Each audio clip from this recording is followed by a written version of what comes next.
Morning ಮತ್ತು evening ಟೈಮಲ್ಲಿ ಕ್ವಿಕ್ಕಾಗಿ ಈಸಿಯಾಗಿ ಬೇಗನೆ ಆಗುವಂತಹ ರೆಸಿಪಿ ಯಾವುದಾದ್ರೂ ಮಾಡಬೇಕು ಅಂತ ಅಂತಿದ್ರೆ ಈ ಥರ ಒಂದು ಮೊಟ್ಟೆಯನ್ನು ಯೂಸ್ ಮಾಡಿಕೊಂಡು ಆಮ್ಲೆಟನ್ನು ಮಾಡ್ಕೊಳ್ಳಿ. ತುಂಬಾ ಈಸಿ ಮತ್ತು ಹೆಲ್ದಿ ಕೂಡ ತುಂಬ ಒಳ್ಳೆಯದು.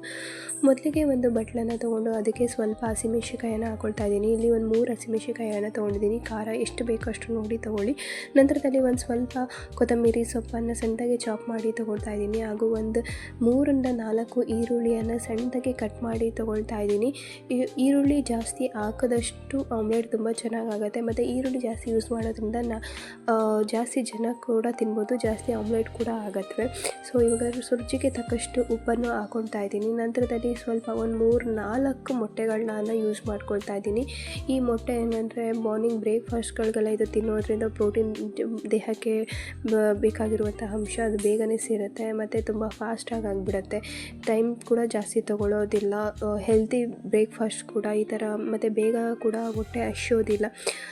ಮತ್ತು ನಂತರದಲ್ಲಿ ಇದಕ್ಕೆ ಸ್ವಲ್ಪ ಬ್ಲ್ಯಾಕ್ ಪೆಪ್ಪರ್ ಪೌಡರನ್ನು ಹಾಕ್ಕೊಳ್ತಾ ಇದ್ದೀನಿ. ಹಾಗೂ ಸ್ವಲ್ಪ ಗರಂ ಮಸಾಲವನ್ನು ಆ್ಯಡ್ ಮಾಡ್ಕೊಳ್ತಾ ಇದ್ದೀನಿ.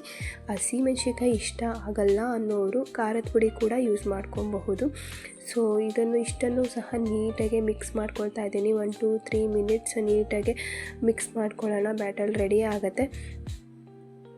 ಸೊ ಮೊಟ್ಟೆಯನ್ನು ಆದಷ್ಟು ತಿನ್ನಬೇಕು. ಒಂದೇ ಥರ ಮಾಡಿದ್ರೆ ಅಷ್ಟು ಯಾರು ಇಷ್ಟಪಡೋದಿಲ್ಲ. ಅವಾಗವಾಗ ವೆರೈಟಿಯಾಗಿ ಏನಾದರೂ ಮಾಡಬೇಕು ಅನ್ನೋ ಟೈಮಲ್ಲಿ ಮತ್ತು ಟೈಮ್ ಇಲ್ಲ, ತುಂಬ ಟೈಮ್ ಆಗೋಗಿದೆ, ಬ್ರೇಕ್ಫಾಸ್ಟ್ ಏನಾದರೂ ಬೇಗನೆ ಮಾಡ್ಕೊಬೇಕು ಅನ್ನೋ ಟೈಮಲ್ಲಿ ಈ ಥರ 2 ಮೊಟ್ಟೆಯಿಂದನೂ ಸಹ ಮಾಡ್ಕೊಳ್ಳಿ. ಬೇಗನೆ ಆಗೋಗ್ಬಿಡುತ್ತೆ. ಬ್ರೇಕ್ಫಾಸ್ಟ್ ಕೂಡ ಹೆಲ್ತ್ ಕೂಡ ತುಂಬ ಒಳ್ಳೆಯದು. ಬೇಗನೂ ಹೊಟ್ಟೆ ಹಸಿಯೋದಿಲ್ಲ.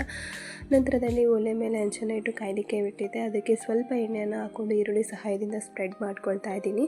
ಈಗ ಒಂದೇ ಒಂದು ಸ್ಪೂನ್ ಆಗೋಷ್ಟು ಒಂದು ಮೊಟ್ಟೆಯ ಬ್ಯಾಟಲ್ನ ತೊಗೊಂಡು ಹೆಂಚಿನ ಮೇಲೆ ಹಾಕ್ಕೊಳ್ತಾ ಇದ್ದೀನಿ. ಇದನ್ನೇ ಸ್ಪ್ರೆಡ್ ಮಾಡ್ಕೊಳ್ತಾ ಇದ್ದೀನಿ. ಸೊ ಇಷ್ಟಿದ್ರೆ ಸಾಕು. ತುಂಬಾ ಅಂದರೆ ತುಂಬ ರುಚಿಯಾದ ಆಮ್ಲೆಟ್ ರೆಡಿ ಆಗುತ್ತೆ. ಈಗ ಸ್ವಲ್ಪ ಎಣ್ಣೆಯನ್ನು ಹಾಕಿ 2 ಸೈಡು ನೀಟಾಗಿ ಬೇಯಿಸ್ಕೊಳ್ತಾ ಇದ್ದೀನಿ. ಈ ಒಂದು ರೆಸಿಪಿ ನಿಮಗೆ ಇಷ್ಟ ಆಗಿದರೆ ಪ್ಲೀಸ್ ಲೈಕ್ ಮಾಡಿ, ಶೇರ್ ಮಾಡಿ, ಸಬ್ಸ್ಕ್ರೈಬ್ ಮಾಡ್ಕೊಳ್ಳಿ. ನನ್ನ ಒಂದು ಚಾನಲ್ನ ಯಾರು ಸಬ್ಸ್ಕ್ರೈಬ್ ಮಾಡ್ಕೊಳ್ತೀರಾ ಅವರ ಒಂದು ಚಾನಲ್ನ ಸಬ್ಸ್ಕ್ರೈಬ್ ಮಾಡೋದ್ರ ಮೂಲಕ ನಾನು ಅವರಿಗೆ ಸಹ ಹೆಲ್ಪನ್ನು ಮಾಡ್ತೀನಿ. ನಾವು ಬೆಳೆದು ನಮ್ಮವರನ್ನು ಬೆಳೆಸೋಣ ಅಂತ ಹೇಳ್ತಾ ಇದ್ದೀನಿ. ಸೊ ತುಂಬ ಹೆಲ್ತಿಯಾದ ಒಂದು ರೆಸಿಪಿ. 2 ಕಡೆ ತುಂಬ ಚೆನ್ನಾಗಿ ಬೆಂದಿದೆ. ಜಾಸ್ತಿ ರೋಸ್ಟು ಮಾಡೋದು ಬೇಡ, ಇಷ್ಟು ರೋಸ್ಟ್ ಆಗಿದ್ದರೆ ಸಾಕು. ಮೊಟ್ಟೆ ಹೆಲ್ದಿಯಾದ ಫುಡ್ ಇದು. ಆದಷ್ಟು ವೆರೈಟಿ ಮಾಡೋಕ್ಕೆ ಟ್ರೈ ಮಾಡಿ. ಅದರಲ್ಲೂ ಈ ಒಂದು ರೆಸಿಪಿಯನ್ನು ಟ್ರೈ ಮಾಡಿ. ತುಂಬ ಬೇಗನೆ ಆಗಿಬಿಡುತ್ತೆ, ಕ್ವಿಕ್ಕಾಗಿ ಆಗುತ್ತೆ.